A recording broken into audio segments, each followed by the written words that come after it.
Hi friends, welcome back to our channel ഗോബൂസ് journey. ഇപ്പോൾ മാമ്പഴത്തിൻ്റെ സീസണാണ്. അപ്പോൾ പലതരത്തിലുള്ള മാങ്ങകൾ നമുക്കിപ്പോൾ കടകളിൽ അവൈലബിൾ ആണ്.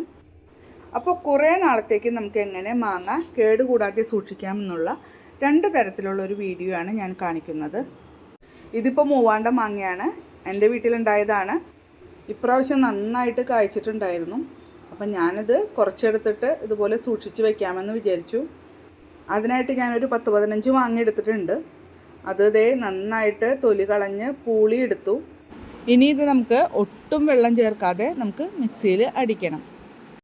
കട്ടകളും ഉണ്ടാവാൻ പാടില്ല. നന്നായിട്ട് നല്ല പേസ്റ്റായിട്ട് തന്നെ നമുക്ക് എല്ലാം അടിച്ചെടുക്കാം.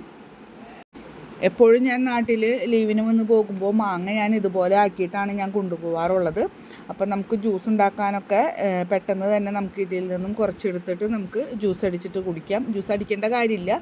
പൾപ്പാവുമ്പോൾ നമുക്ക് ഗ്ലാസ്സിൽ ഒഴിച്ചിട്ട് നമുക്കതിന് സോഡയോ വെള്ളമോ ഒഴിച്ച് മിൻറ്റ് ലീവ്സൊക്കെ ഇട്ട് നമുക്കതുപോലെ കുടിക്കാം.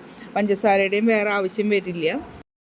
ഇതാ പൾപ്പാക്കിയത് ഞാനൊരു കടായിലേക്ക് ഇട്ടിട്ട് പതുക്കെ ഇളക്കിക്കൊണ്ടിരിക്കുകയാണ്. തുടക്കത്തിൽ തന്നെ കുറച്ച് കൈയെടുക്കാതെ ഇളക്കണം, കാരണം അടി പിടിക്കാതിരിക്കാൻ നോക്കണം. പഞ്ചസാര ഇട്ട് കഴിഞ്ഞാൽ നമുക്കൊന്നും കൂടി മെൽറ്റാവും. അപ്പോൾ പിന്നെ ഫ്രീ ആയിട്ട് ഇളക്കാൻ പറ്റും. അപ്പോൾ ആദ്യത്തെ പ്രാവശ്യം ഇങ്ങനെ കുറച്ചൊന്ന് തിള പൊട്ടി വരണം. അതിൽ എന്തായാലും നമുക്കതിലൊരു ചെറിയ ഒരു ഈർപ്പം എന്തായാലും ഉണ്ടാകും. മാങ്ങയിൽ വെള്ളം ചേർത്തിട്ടില്ലെങ്കിലും ആ ഈർപ്പം നമുക്കൊന്ന് പോയി കിട്ടണം. അപ്പോൾ ഇതുപോലെ തിള വരുന്നുണ്ട്. തിള വന്ന് ഒന്ന് ആയി വരുമ്പോൾ നമുക്കിതിലേക്ക് പഞ്ചസാര ആഡ് ചെയ്യാം. കുറച്ചും കൂടെ തിളയൊക്കെ ഒന്ന് പൊട്ടി ആയ വെള്ളമൊക്കെ ഒന്ന് വറ്റിക്കോട്ടെ. അപ്പോൾ ഞാനിതിലേക്ക് 1.5 കപ്പ് പഞ്ചസാരയാണ് ഞാൻ ചേർക്കുന്നത്. അത്യാവശ്യം നല്ല ആവശ്യത്തിനുള്ള മധുരം ഉണ്ട്.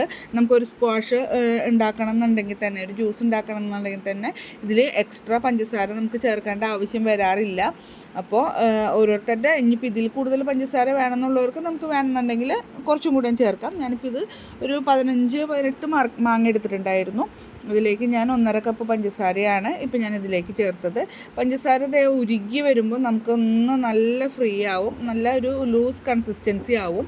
നമുക്ക് ആ പരുവം മതി. അധികം കട്ടിയായിട്ട് നമ്മൾ വെച്ച് കഴിഞ്ഞ് കഴിഞ്ഞാൽ നമുക്ക് ജ്യൂസിന് വേണ്ടിയിട്ട് നമുക്ക് എടുക്കുമ്പോൾ അതൊരു തിക്കായിട്ട് വരും. അപ്പോൾ പിന്നെ നമ്മൾ മിക്സിയിൽ വീണ്ടും അടിക്കേണ്ട അവസ്ഥ വരും. ഇതാവുമ്പോൾ നമുക്ക് സ്പൂൺ കൊണ്ട് കോരി ഒരു ഗ്ലാസ്സിന് 2 ടേബിൾ സ്പൂൺ ആ ഒരു അളവിലാണ് ഞാൻ എടുക്കാറുള്ളത്. ഇനി അതിൽ കൂടുതൽ തിക്നെസ് വേണമെന്നുള്ളവർക്ക് നമുക്ക് അതിൽ കൂടുതൽ എടുക്കാം. പക്ഷേ ആ ഒരു അളവാണ് കറക്റ്റ് ഒരു കൺസിസ്റ്റൻസി എനിക്ക് വരാറുള്ളത്. നമുക്ക് ഭയങ്കര കൊഴുപ്പ് പോലുള്ള ജ്യൂസിൻ്റെ ആവശ്യമില്ല. ഇപ്പോൾ നന്നായിട്ട് വറ്റി എല്ലാം വന്നിട്ടുണ്ട്. ഇനി ഞാൻ ഇതിലേക്ക് ചേർത്തിട്ടുള്ളത് ഒരു ചെറുനാരങ്ങയുടെ നീരാണ്. ഒരു ചെറുനാരങ്ങയുടെ നീരും കൂടി നമുക്ക് കുരുവൊന്നും ഉണ്ടാവാൻ പാടില്ല, അരിച്ചിട്ട് നമുക്കതും കൂടി ചേർക്കാം. കണ്ടില്ലേ, ഈ ഒരു കൺസിസ്റ്റൻസിയാണ് ഞാൻ എടുക്കാറുള്ളത്. ഇതാകുമ്പോൾ കറക്റ്റ് പരുവാണ്. ഇതിപ്പോൾ പായസത്തിനായാലും നമുക്ക് ഈ ഒരു കൺസിസ്റ്റൻസി കുഴപ്പമില്ല. ഇതിലേക്ക് ഇനി നമ്മൾ ശർക്കര പായസമാണ്, ശർക്കര ഇട്ടിട്ടാണ് ഉപയോഗിക്കാം. ശർക്കര പാനി ഉപയോഗിച്ചിട്ട് നമുക്ക് വരട്ടി എടുക്കാം. ജ്യൂസിനാണെങ്കിൽ ഇത് നല്ല കറക്റ്റ് ഭാഗമാണ്. ഇപ്പോൾ ഇത് നമുക്ക് ഇനി ചൂടാറിയ ശേഷം ബോക്സുകളിൽ ഒഴിച്ചിട്ട് നമുക്ക് ഫ്രീസറിൽ സൂക്ഷിക്കാം. എനിക്കിത് 2 ബോക്സിലേക്കാണ് ഉണ്ടായിട്ടുള്ളത്.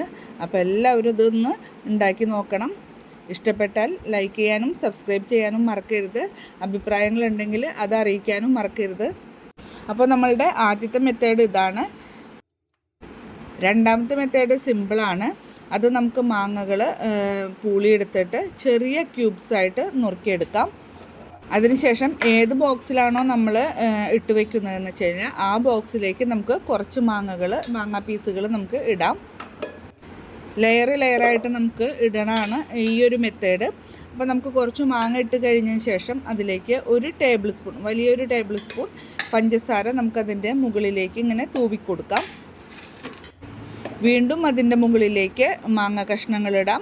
വീണ്ടും പഞ്ചസാര തൂവി കൊടുക്കാം. അതിൻ്റെ മുകളിലേക്ക് മാങ്ങ ഇടാം. ഇത് നമ്മൾ ലെയറായിട്ട് നമ്മൾ ഇട്ട് ഫ്രീസറിൽ സൂക്ഷിക്കാം. അപ്പോൾ ഈ 2 മെത്തേഡും എല്ലാവർക്കും ഇഷ്ടപ്പെട്ടു എന്ന് വിചാരിക്കുന്നു. സിമ്പിളായിട്ട് നമുക്ക് കാലങ്ങളോളം സൂക്ഷിക്കാൻ പറ്റുന്ന ഒരു രീതികളാണ് ഇപ്പം ഞാൻ കാണിച്ചു തന്നിട്ടുള്ളത്. അപ്പോൾ എല്ലാവരും ട്രൈ ചെയ്യുക, അഭിപ്രായങ്ങൾ പറയണം.